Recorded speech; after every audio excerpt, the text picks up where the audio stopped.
বাংলাদেশ ব্যাংকের স্বাধীনতা ও নিরপেক্ষতা নিশ্চিত করতে নবনিযুক্ত গভর্নরের নিয়োগ বাতিলের দাবি জানিয়েছে ট্রান্সপারেন্সি ইন্টারন্যাশনাল বাংলাদেশ টিআইবি। রাজধানীতে দুর্নীতি বিরোধী সংস্থাটি কেন্দ্রীয় কার্যালয়ে আয়োজিত সংবাদ সম্মেলনে সংস্থার নির্বাহী পরিচালক ডক্টর ইফতেখারুজ্জামান বলেন, কেন্দ্রীয় ব্যাংকে এমন একজনকে নিয়োগ দিতে হবে যিনি স্বার্থের ঊর্ধ্বে থেকে কাজ করবেন।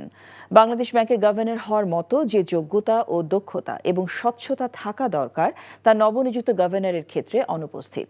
অর্থনৈতিক ক্ষেত্রে স্বচ্ছতা, জবাবদিহিতা নিশ্চিতের লক্ষ্যে গভর্নরকে সরিয়ে দেওয়ার দাবি করে টিআইবি।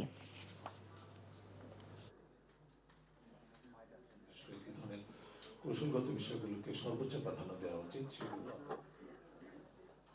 এই নেতৃত্ব এই গভর্নর নিয়োগ বাতিল করে নতুন করে উপযুক্ত গভর্নর নিয়োগ দিতে হবে। বাংলাদেশ ব্যাংক অর্ডার 1972 সংশোধন করে বাংলাদেশ ব্যাংকের শীর্ষ পদে নিয়োগ অপসারণ প্রক্রিয়া, স্বচ্ছ কাঠামো প্রবর্তন, পরিচালনা পর্ষদে সরকারের প্রতিনিধিত্ব কমানো এবং স্বাধীন বিশেষজ্ঞ সদস্য বাড়ানোর উদ্যোগ গ্রহণ করতে হবে।